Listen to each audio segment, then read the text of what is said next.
Welcome back to DEC Does What? I'm Sean Mahar, your host, pronouns he, him, along with Erica Ringwald, she, her. And we have a really awesome guest on the show today, Michelle Poprawski, who is our Catskill Fish Hatchery Manager, and what we've just determined is our first female fish hatchery manager. That's right. DEC. This is a really great. So welcome to the show, Michelle. Thanks for having me, guys. So, Michelle, what is a fish hatchery manager, and what do you actually do? Oh, goodness. It covers an entire scope of things that I do. So I run a facility that grows, cultures fish. We particularly raise brown trout at this facility, and I manage every aspect of it, from the food order to growing the fish to hiring the employees, maintaining the water system, keeping a fleet of vehicles up and running, maintaining the grounds of the facility. Well, I'm not necessarily out there maintaining, but being certain that the staff are maintaining the grounds of the facility. And that goes anywhere from mowing the lawn to the boiler heating system, the wells on site, the siding, the windows. But a big part of my job is maintaining the fish stock so that they are healthy and they are growing to the size that is desirable for anglers, and that we get them to the water so people can access them. So how long has the fish hatchery at Catskill been in existence? We've been in existence for just about 75 years. This particular facility was built in 1949. It used to be located at the DeBruce Kids Camp, which is about half mile down the road from its current location. But it was brought up the road because of the accessibility to a water source, our spring, that offers us over 1,500 gallons a minute. So this one opened about 75 years ago. DEC has 12 total fish hatcheries statewide. Yes. Can you tell us a little bit about why we maintain the fish hatcheries and why DEC does fish stocking? The DEC stocks fish essentially to enhance angler opportunity. We have 12 state facilities that all have a different obligation in order to enhance angler opportunity. Some fish hatcheries raise trout, whether it's brook trout, rainbow trout, lake trout, brown trout. Others maintain stocks of walleye or cisco, round whitefish. So there's a couple different things that we want to do in management. For trout, it's generally for angler opportunity. When it comes to some other species like walleye, it is essentially a grow and take fishery. So we're trying to put the fish out there, grow them up to a catchable size, and then have anglers harvest or catch and release if you choose to.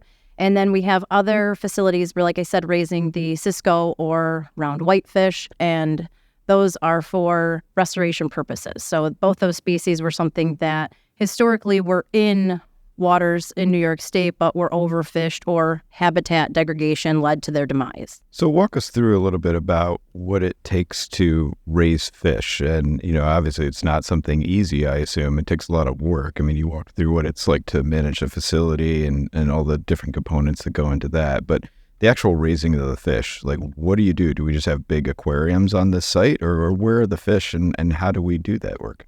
So it's completely dictated upon the size of the fish. The smaller the fish, the smaller the rearing unit.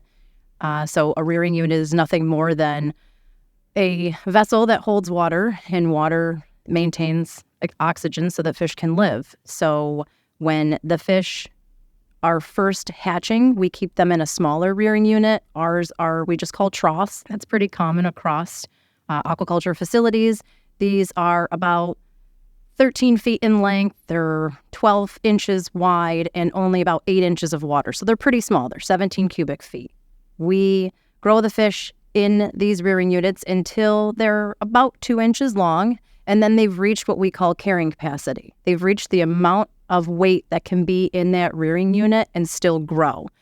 That's the important thing about growing fish, is that if the rearing unit is too small, the fish will live, but you can continue to feed them and they will not grow. So they've got to move up in the next rearing unit size. So then we have raceways. These are quite a bit larger. They're about 40 feet in length and about 2 feet depth of water, 4 feet across. And that's where our fingerling fish continue to grow out until they're about 4 inches in size. And then we have much larger rearing units. These are 90 feet in length by 8 feet wide and 3 feet deep. So it's actually 1,475 cubic feet. So it's quite a bit of space. So that's the key thing in growing fish, is you have to give them the right amount of space to grow, but you can't give them too much space either. Otherwise, you don't have competitive eating. You may have some fish that are very small that only eat when they absolutely have to, and then you have others that completely take over and get quite a bit larger than the others. And we're trying to grow uniform fish. The other big part about growing fish is water quality. Anybody who's going to have an aquaculture facility better have some pretty good water source before they put their place there. Otherwise, they're not going to have survivorship. So we're talking about the right water temperature, the right amount of water, so good flow, and not a lot of sediment load in the system either, because that can clog gills and cause problems. Or if your water temperature is too warm, there can be quite a bit of pathogens in there too that's going to cause problems. So you mentioned habitat degradation, and that was one of the reasons for DEC's fish hatcheries. Does New York have a hatchery success story or a species that we helped bring back to New York waters? I know that we're currently working on the round whitefish in Cisco of trying to bring them back. Certainly there's different genetics of brook trout, right? Brook trout are our state's fish, so they're quite prized, and they're really the only native stream trout in New York State as well. Brown trout and rainbow trout were brought here in the late 1800s, early 1900s. So there's been a lot of restoration effort towards them, particularly in the Adirondacks with like the Little Tupper strain or Horn Lake strain, sturgeon as well. There's sturgeon were historically overfished out of Lake Ontario and Finger Lakes years ago, and there's been a lot of restoration efforts for that, even in the Hudson River. And I know that they are beginning to understand a lot more about their spawning habitats and starting to see the restoration come forth with populations increasing. So the fish you raise at the Catskill Hatchery, are they just let loose into the water around that hatchery, or do we transport them elsewhere for placement in the environment? So it's a little column A, little column B. We do transport some of our fish to other fish hatcheries to be stocked in their local area, but we're the most southern located fish hatchery, and we stock the lower 12 counties. So we are located in Sullivan County. We stock the Willowy Muck and the Beaver Kill and Halfway Brook and Beaver Brook and some other local waters there. But we also stock Green, Orange, Schoharie, Westchester, Putnam, Rockland, Nassau, and Suffolk as well. So I think I named 12 of them either way. There's 12 lower counties that we do stock into. So yeah, it's not just our backyard. And as far as them being released, we utilize Mongop Creek for a water source at our facility. We do not stock Mongop Creek. That's considered a wild stream. So everything gets transported out on our stocking trucks. That's cool. The stocking trucks are really awesome to see in action. Mm-hmm. You've got like hundreds of fish that just come out of a tube and start swimming in the water after you let them go. But I guess, stocking is an art form in itself, right? What's your favorite stocking story, or a maybe snafu or something that happened that you didn't anticipate in the field during a stocking exercise?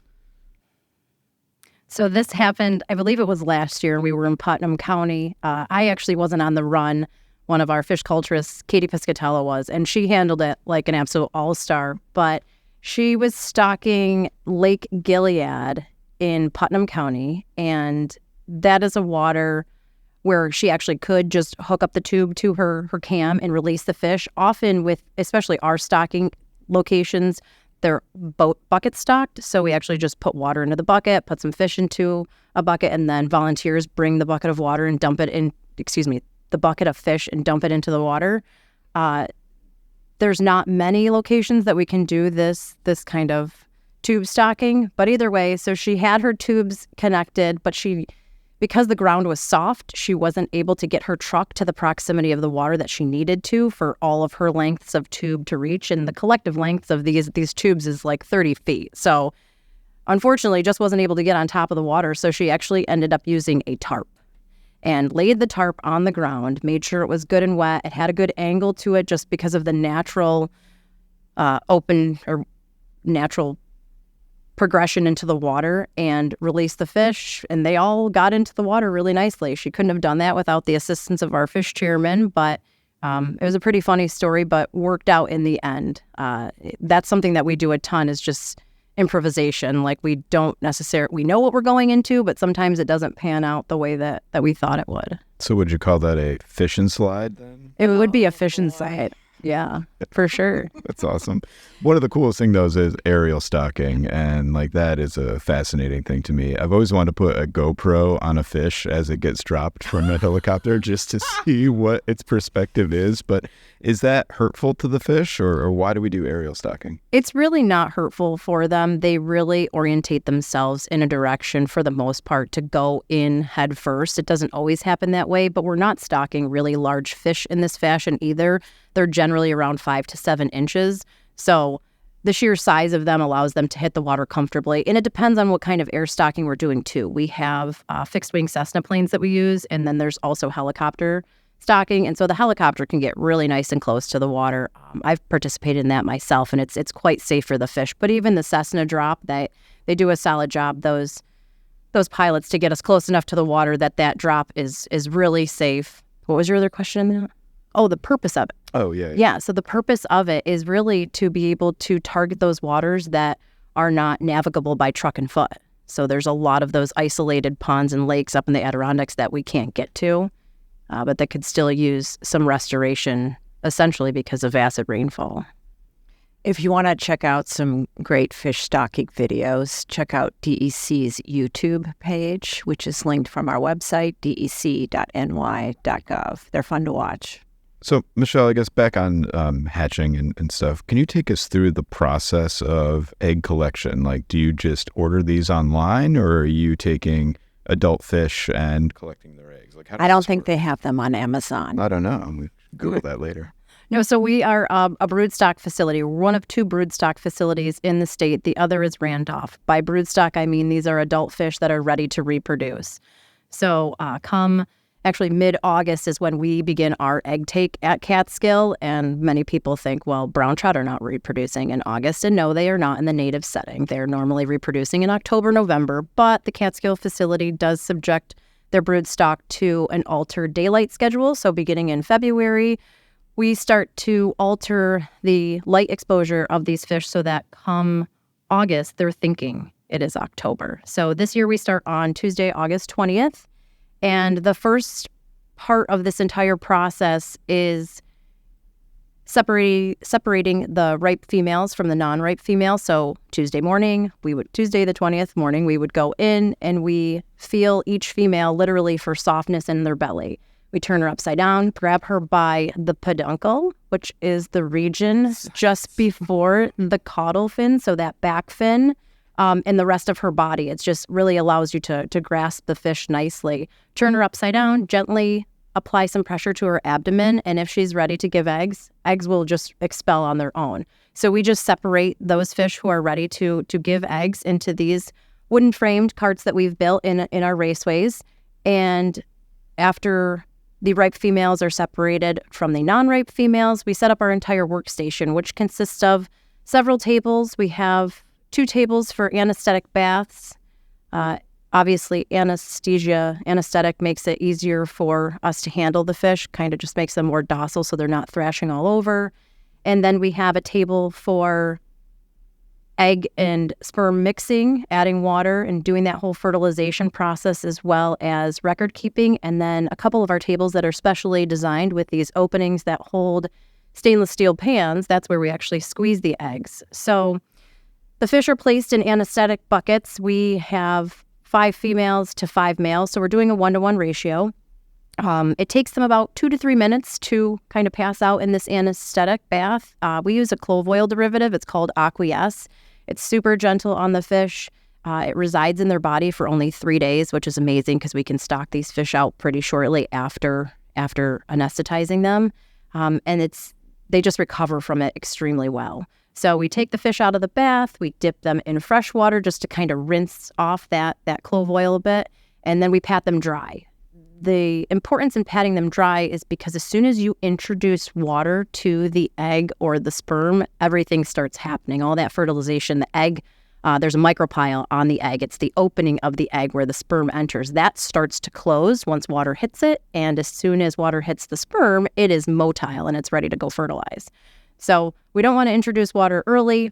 So once the fish is rinsed and patted dry, The culturist brings it over to the egg pan, gently depresses on the female's abdomen, releasing the eggs. Then she is returned to fresh water, our raceways, right? And then we squeeze 5 females, and then we go over to the males, same thing, rinse the clove oil off, then pat the fish dry, and then we squeeze the abdomen of the male, and the milt or sperm comes out of the male. We then bring it to the mixing table where all of the eggs from those 5 females have been collected. We pour the milt from the 5 males on top, and then we add water. Again, water's activating everything. It's just a gentle stir of the hand, and then we set that aside, and then fertilization has happened. All of the eggs get compiled into a couple different buckets. They get brought into the actual hatchery building because this entire egg take process is happening outside of our raceway units under some tents because we don't want sunlight to be directly onto the eggs. That can compromise their existence. So the eggs come into the building. We go through an iodine bath, which is a disinfecting process. They hang out in there for a little over an hour. Then we rinse them off and we count them. Once they are counted, then I can know how many there are, which is obviously important. And wait, you count each of the individual little eggs? We have a method for this. Because Wait, how big are they? They're pretty small. They're probably the size of your fingernail. We count them by a method called Von Baer. Von Baer was this brilliant guy who did a lot of counting back in the 1800s. And it's this 12-inch trough that we use. It's a V-shaped trough that we place eggs into, and however many eggs fit into that trough corresponds to a number of eggs per fluid ounce. So generally, the size of our eggs are around 68 to 70 eggs per Von Baer trough, which equates to around 401 eggs per fluid ounce. So if I put 30 ounces into a cup, I know 30 times 401 is how many eggs are in that cup. Amazing. That is amazing. Yeah. So these eggs, once they're disinfected, as I'm counting them, I put them into heat stack incubators, which are pretty common used devices in rearing salmonids, and they just allow for water to flow through and keep the eggs alive until they become eyed. Quite honestly, that's how we can tell if they're fertilized or not. They develop their eyes first, and we can see them. So can people watch these egg takes, or is your hatchery open to the public generally? Yes. So our hatchery is open every day of the week, even Christmas, 8 to 3 p.m. So yeah, and where this entire egg take is going on outside of our raceway units is totally open and exposed to the public. We do have people come and watch. So if anybody's available on Tuesday, August 20th, come on out, and then Mark subsequent Tuesdays after. Well, I think Miss Erica may be joining you on the 20th. Oh, yeah. I'm sure it's on her calendar. It's great. Check it out. Because, well, I've done the walleye egg take at the Oneida Hatchery, and that was a really fun experience. And, get your hands on grabbing these fish, like watching this process happen, and then watching your expertise play out in all these complex calculations that are happening behind the scenes, but all you see is someone stirring a pot and moving things through. And like, here you are, though. You've got to get it right in order to do it right. So does it hurt the fish? It doesn't hurt the fish. No, everybody it becomes well-trained and experienced in handling these fish. And certainly the anesthetic prevents them from having any real kind of like jerking motions and trying to fight us. So they become quite docile. Our survivorship since we started using this clove oil derivative aqueous is over 95%. So these fish after, it's incredible. These fish after they are squeezed, spawned, their eggs are released, their milt is released, they do get put into the local streams. Really come Friday is when we can stock them. So is that week in August, is that your busiest time of year? No, it's really not, because egg take is only one day a week. Our busiest time of year is really winter. And that's any time between, I would say, November into February, simply because we have eggs that are hatching, and we'll have about 600,000 eggs, and hatching fish just make a mess. They have the shuck from the egg. You have any debris that's come through the water, and then you have anything that has died. The yolk sac that is on the fish, that's their food source, that their first food source that they come with when they hatch. If that fish has died, that yolk sac can just sit on the bottom of a trough and just fungus overnight, and that creates quite a problem because the fungus particles are quite small, and they can get onto other fish and cause problems. So we have this pretty tenacious egg and sac fry care. And then you have about 300,000 fish outside that are approaching the 9-inch size. And we have a couple different year classes of brood fish that amounts to about 2,500 fish.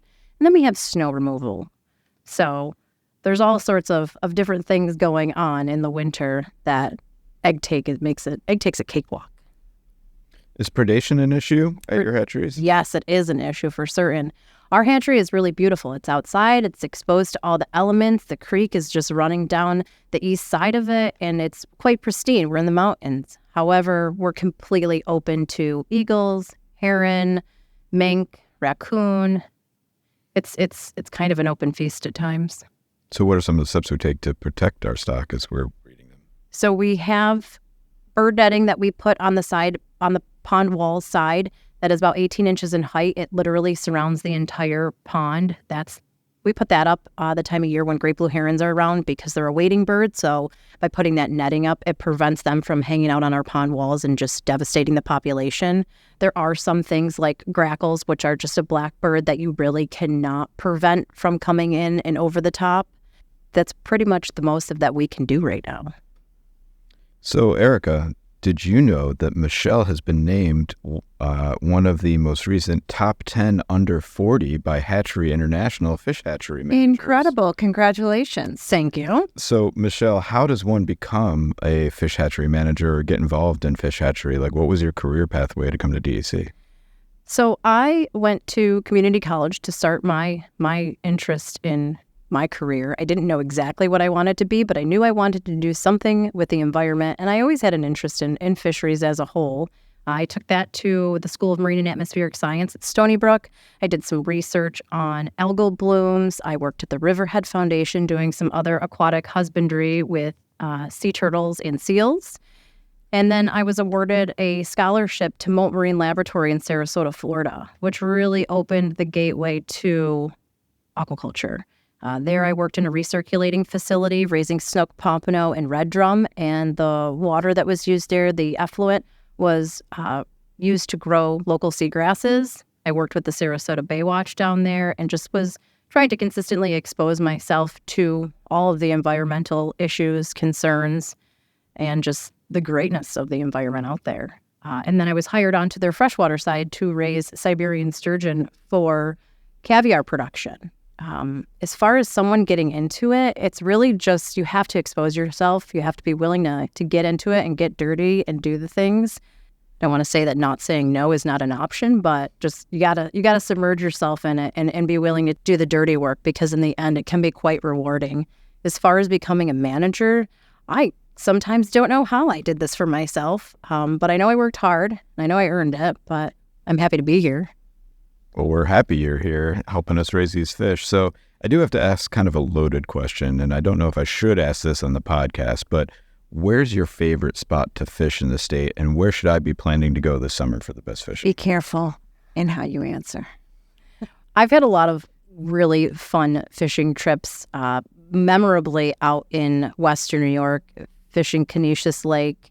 I really enjoy ice fishing, although I haven't been able to do a ton of it where we live because we just haven't had the ice for it. Last year was terrible. And I have 2 small children, so that doesn't really allow for much time for myself. Currently, I'm having a really good time fishing the creek that I live across from, Mongop Creek. It is something that I'm not super familiar with in that small of a water. The stream bank is only, 10, 15 feet at most wide. It's a wild water. There are a lot of native brook trout hanging out in there. So I'm having a good time poking around in there. I've had some really good walleye fishing in Schoharie Reservoir. I would definitely recommend that, right where the Manor Kill comes out. There's some good angling to be had there. But you gotta get in the canoe, or the kayak rather, or the rowboat, and really get out there, put your downrigger in, and troll. So do you prefer to fly fish or open water fish, or do you love it all? I've only fly fished a few times in my life. I am not an expert by any stretch. And even with the narrowness of the creek that I'm currently angling at, I don't think I could ever accurately cast a fly rod in there. For me, fly fishing would be more on like the beaver killer willow in local waters.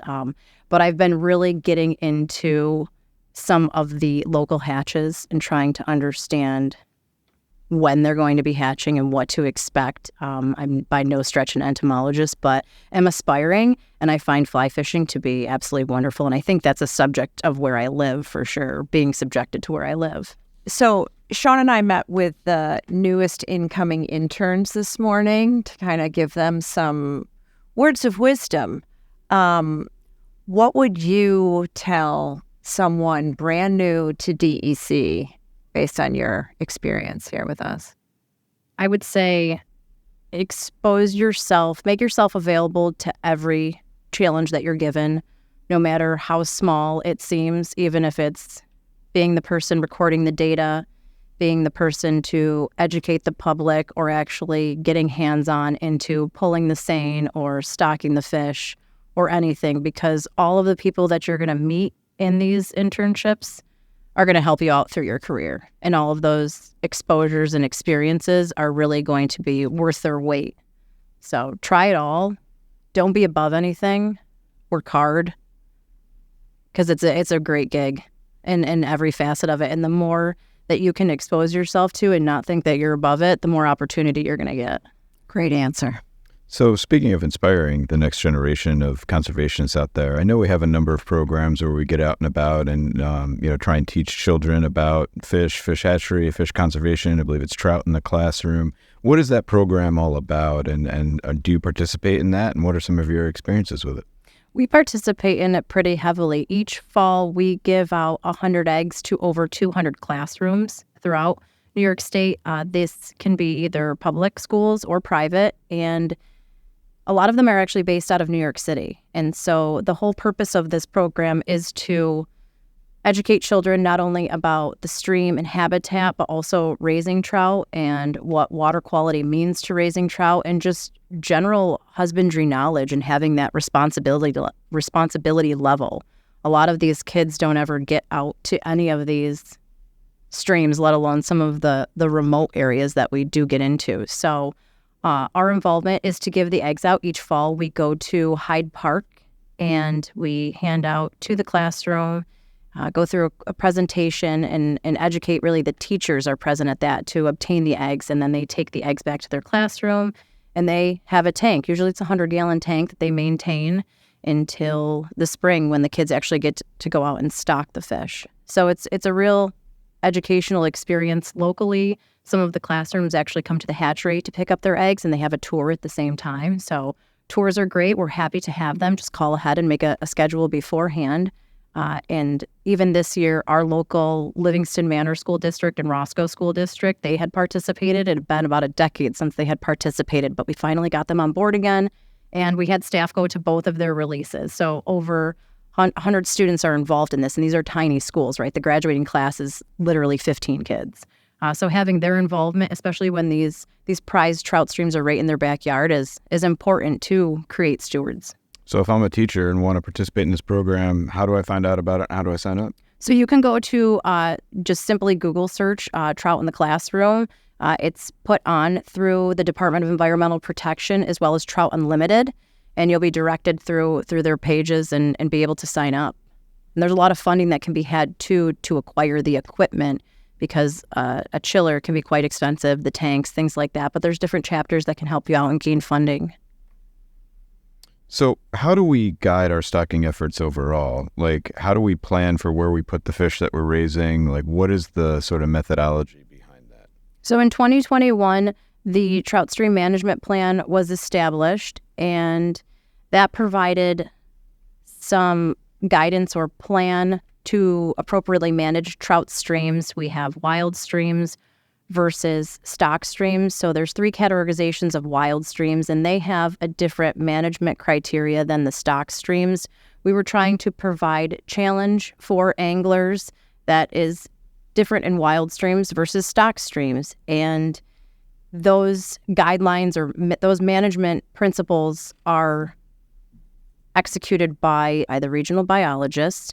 I work on the production side of things, so I'm involved in producing the fish to fulfill those stocking policies. A lot of what they're looking at is stream width, accessibility, fishing pressure, habitat, and they have used those metrics to establish what gets stocked and how many get stocked in a particular area.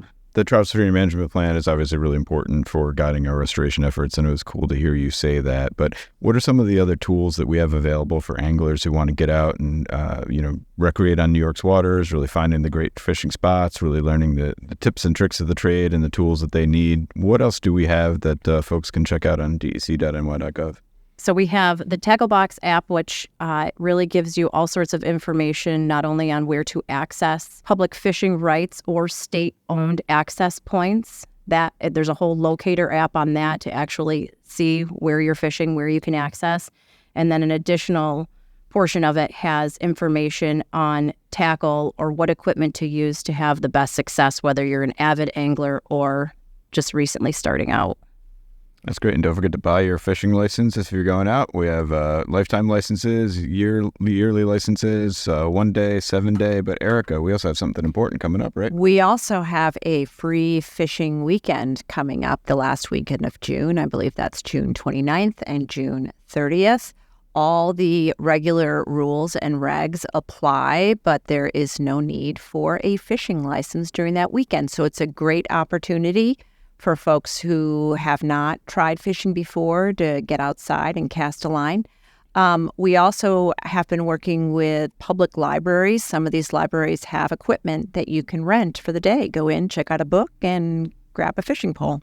Yeah, it's a great opportunity. Fishing is great in New York State. We have opportunities all over the state, really. We're talking obviously freshwater today, but also our marine fishing opportunities are excellent.